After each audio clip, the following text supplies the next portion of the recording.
Hello and welcome back. Battle through the volume 2 के और एक नए एपिसोड में आप सभी का स्वागत है। तो बिना किसी देरी के चलिए शुरू करते हैं। लास्ट एपिसोड में हमने देखा था जियान के ग्रुप और बाकी के लोग जो वहाँ पे रहते हैं हॉल के अंदर सभी 6 गार्डियंस को हरा देते हैं। उसके बाद जो लीड कर रहा था उस 6 गार्डियन को वो व्हाइट कलर का बंदा वहाँ पे एक स्पेस पोर्टल खोलता है और वो जियान के सामने आने के बाद उस पोर्टल के अंदर चला गया था। लेकिन जब जियान के सामने वो आया था एक्चुअली में वो एक लड़का नहीं था, एक लड़की था जो कि ब्यूटीफुल सा दिख रहा था। जियान कुछ समय के लिए पॉज हो गया था क्योंकि बहुत ही ज्यादा खूबसूरत लड़की थी।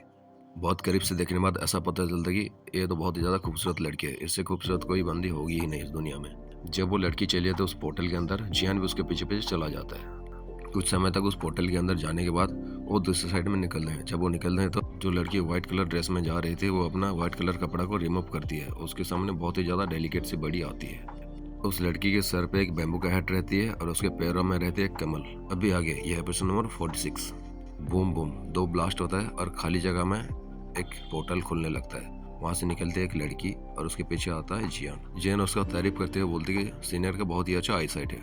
अभी यहाँ पे जियान अकेला है या फिर पूरे के पूरे ग्रुप आए ये सब यहाँ पे मेंशन नहीं किया गया है। लेकिन जब ये लड़की को जियान देख रहा था ये बहुत ही ज्यादा मोहित हो जा रहा था और उससे कुछ फील हो रहा था कि ये जो लड़की है शायद एक अल्केमिस्ट हो सकती है, जो कि उससे भी हायर लेवल का अल्केमिस्ट हो सकती है, ऐसा लग रहा है। क्योंकि जियान जब उसके पीछे पीछे जा रहा था उसको एक सप्रेशन फील हो रहा था जो कि उसके सोल पावर से आ रहा था और ये बहुत ही ज्यादा स्ट्रॉन्ग सप्रेशन था। इसलिए जियान सोच रहा था शायद ये कोई अल्केमिस्ट हो। भले ये सीनियर उसको अटैक नहीं कर रहे हैं लेकिन जियान वहाँ पे फिर भी केयरफुल रहना चाहिए। जियान ब्यूटी से मोहित ना होकर अपने सेंसेस में वापस आता है और आगे देखता है। जियान बोलता है चलो एक स्टेप एक टाइम पे लेना ही सही रहेगा। अब एक्चुअली में हमें पता चलता है कि जियान यहाँ से कहीं गया ही नहीं था, क्योंकि वो जो पोर्टल खुला था उस पोर्टल से वो जो व्हाइट कलर का बंदर था उसके अंदर तो जाता है लेकिन वो फिर से इसी रूम के अंदर ही शायद वापस आता है और वो सबके सामने अभी दिखाई दे रहा था। कुछ समय के लिए तो शायद वो जियान को लेके उस पोर्टल के अंदर गया था। जब वो पोर्टल से बाहर निकलता है वो सबके सामने दिखता है। वो एक लोटस पे बैठा रहता है। उसके सर पे रहती है एक बैम्बू हेड और उसके फोरहेड पे चमक रही थी एक ब्लू रेड कलर का लाइट। अभी ऑथर ने यहाँ पे इस लड़के का इतना ज्यादा तारीफ किया है कि बताऊं तो खत्म नहीं होगा। वो बोल रहे हैं कि उसका जो हाथ है दोनों हाथ स्नो व्हाइट कलर के मतलब स्नो की तरह दिखता है। उसका जो वेस्ट है यानी उसका कमर है वो बहुत ही ज्यादा पतला और बहुत ही ज्यादा सुंदर है। उसका चेहरा इतना सुंदर है कि इस दुनिया में उससे ज्यादा कोई खूबसूरत लड़की होगी ही नहीं। उसकी आंखें वो भी बहुत ही ज्यादा खतरनाक है क्योंकि वो एक ही तरह में किसी को भी अपनी तरफ मोहित कर सकती है। और भी बहुत कुछ तारीफें की हैं। मोटा मोटी तरीके से बोले तो ये लड़की नॉर्मल इंसान के लिए कोई गॉडेस से कम नहीं थी। और हाँ उसका स्ट्रेंथ भी बहुत ही ज्यादा खतरनाक लेवल की है। इसकी वजह से इस हॉल में सभी तरफ जो कुछ समय पहले बहुत ही ज्यादा क्राउड और बहुत ही ज्यादा नॉइज फैली हुई थी अभी पूरी तरह से शांत पड़ गए। इसका स्ट्रेंथ इतना ज्यादा है कि यहाँ पे सभी को वह सप्रेस कर पा रही थी। जैन अपने सने इस खूबसूरत सी लड़की को देखता है बोलता है व्हाट ए ब्यूटीफुल वुमन। क्योंकि आप सभी को पता ही होगा कि जियान की ज़िंदगी में ब्यूटीफुल वुमेन की कोई भी कमी नहीं है, क्योंकि वो जिन जिन से मिल चुका वो सभी खूबसूरत लड़कियां ही थी। भले ही सामने वाले लड़की बहुत ही ज़्यादा खूबसूरत है लेकिन जियान की ज़िंदगी में जो सबसे ज़्यादा खूबसूरत लड़की उसके ज़िंदगी में देखा है वो है साइलिन, यानी हमारा क्वीन मेडुसा। उसको हमारी क्यों बोला, क्योंकि वो हमारी चाहता है। जियान भले ही सैकड़ों लड़कियों से मिल चुका है लेकिन उससे ज़्यादा खूबसूरत इंसान को वो आज तक कहीं पे भी नहीं मिला है। हाँ यार, हमारा क्वीन मेडुसा का बात ही कुछ अलग है। उसकी ब्यूटी के सामने तो पूरी की पूरी बैटल थ्रू द हेवंस कम पड़ जाएगी। अभी जो ये सामने वाली औरत अपेयर हुई है वो बहुत ही ज़्यादा खूबसूरत है। क्वीन मेडुसा भी थोड़ा सा सुंदर है। अभी इस रूम पे जो लड़की रहती है इसका वॉइस बहुत ही ज़्यादा सॉफ्ट है, बहुत ही ज़्यादा सुंदर रहती है। लेकिन इस लड़की की आंखों में हमें देखने से पता चलता है कि ये लड़की इतना ज़्यादा सॉफ्ट नहीं है भीतर से।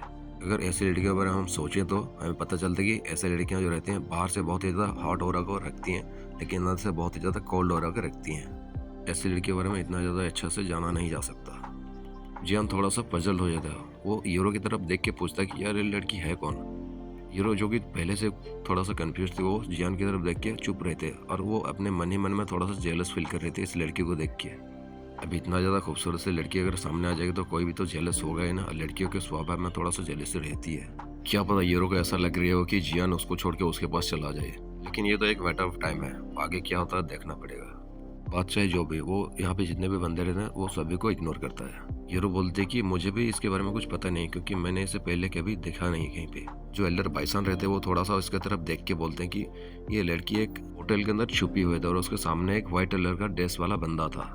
इतनी अच्छे तरह से स्पेस के अंदर अपने आप को छुपाना ये बहुत ही ज्यादा खतरनाक बात है।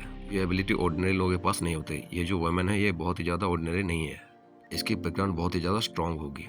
जियान भी इस सुनने के बाद एक नोट करता है। जो सुंदर सी लड़की रहते हैं उसका नाम रहता है सू जियिंग, यानी सू जेइंग बोल सकते हैं। वो अपनी बॉडी को ऊपर उठाता है और उसको डेलिकेट से बड़े धीरे धीरे नीचे लैंड होने लगती है। उसका जो पैर रहता है वो नीचे लैंड करता है। इस सीन को देखे जो वुहान रहता है वो भी थोड़ा सा स्टन रह गया था। इतनी ज्यादा खूबसूरत लड़की वो अपने जिंदगी में वो कभी देखा नहीं था। आखिर वो भी एक आदमी है, ऐसे ब्यूटी से कैसे ना अट्रैक्ट हो। लेकिन भले ही बात यह है, लेकिन वो भी मन में सोच रहा था क्योंकि यहाँ पे और एक पार्टिसिपेंट बढ़ गया है और ये बहुत ही ज्यादा स्ट्रॉन्गेस्ट है। और वो अपने मन में और भी बातों को नहीं छुपाता और वो बोलता है कि तुम तो त्यानवान कंटेनर से हो ना, तुम यहाँ पे हमारा ज्वानलिंग कंटेनर की चीज़ों में कैसे इंटरेस्टेड रह गई। वो लड़की बोलती कि ये बस एक कोइंसिडेंस है, बस कुछ नहीं।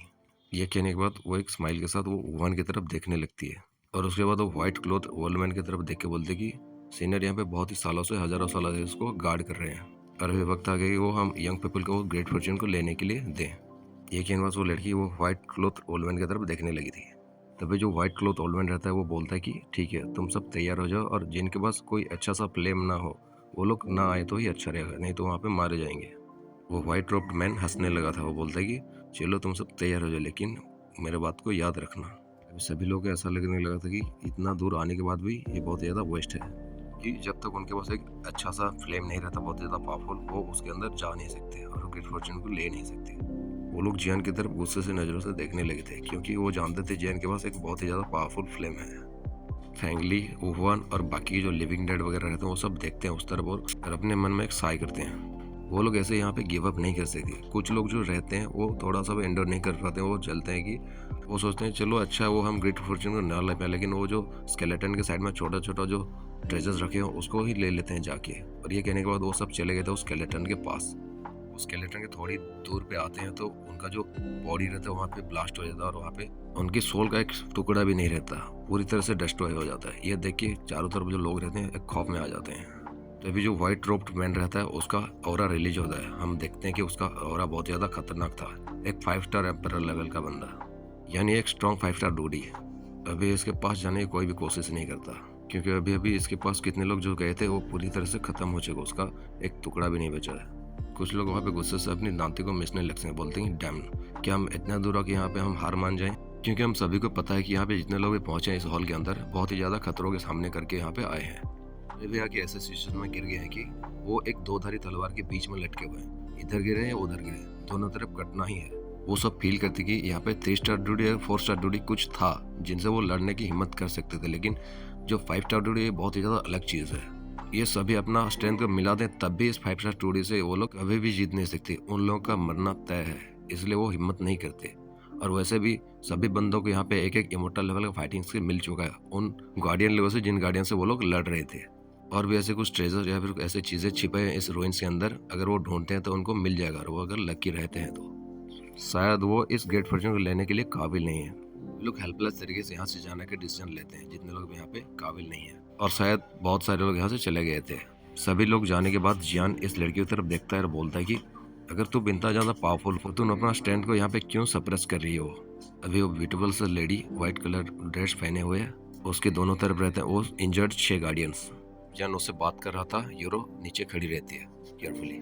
जब ये लड़की वो बात सुनते है तो वो बोलती कि क्योंकि मैं यहाँ पे अपना पावर को सप्रेस कर रही थी इस चीज़ की वजह से। ये कहने के बाद उसके हाथों में एक टोकन आता है व्हाइट कलर का। जैसे व्हाइट कलर का टोकन उस 6 गार्डियन के आंखों में पड़ता है, उनकी आंखें थोड़ा सा फायरी हीट हो जाती है। वो लड़की उस टोकन के लेके उस स्केलेटन के पास जाने लगती है। वो टोकन पे लिखा होता है फायर, सिर्फ इतना ही है। वैसे इस टोकन है क्या चीज़ है हमें पता नहीं है। खैर बातें चाहे जो भी हो, जियान की तरफ ये लड़की देख के बोलती कि अच्छा तो ठीक है, अगर तुम्हारा एबिलिटी में है तो हम मिलेंगे दूसरे साइड पे। अभी ये कहने के बाद वो लड़की अपने आंखों को बंद कर लेती है और पता नहीं शायद ये लड़की किसी के वेट कर रही थी यहाँ पे पहले से। वो इंसान है कौन ये तो पता नहीं है, शायद वो जियान होगा कि नहीं। लेकिन इसकी वजह से जो जियान रहता बहुत ज़्यादा कंफ्यूज हो गया था, क्या इसके सामने अभी क्या क्या चल रहा है उसको पता नहीं होता। वो जियान को बोलती कि अच्छा ठीक है चलो देखते हैं कि तुम कितना दूर तक जा सकते हो। अब जियान के सर चकराने लगा था क्योंकि ये लड़की अपने पावर को सप्रेस करके आई थी यहाँ पे, लेकिन इस रिमेन के अंदर एक 4 स्टार ड्यूटी के नीचे के बंदे ही आ सकते हैं। इसके बावजूद जो लड़की रहते उसका पावर बहुत ज़्यादा स्ट्रेंथ को रिप्रेजेंट करती थी और उससे बहुत ज़्यादा सप्रेस फील करता था जियान। अब ये सब सीन है क्या, ये सब क्या चल रहा है ये तो पता नहीं है, लेकिन आगे वाला जो पार्ट है बहुत ज़्यादा इंटरेस्टिंग होने वाला है क्योंकि नेक्स्ट पार्ट में शायद हमें पता चले कि जो सो कॉल्ड ग्रेट फॉर्च्यून वो चीज़ है क्या। तो आज के लिए इतना ही, बने रहिए और मिलते हैं कल। See you again. What am I supposed to do?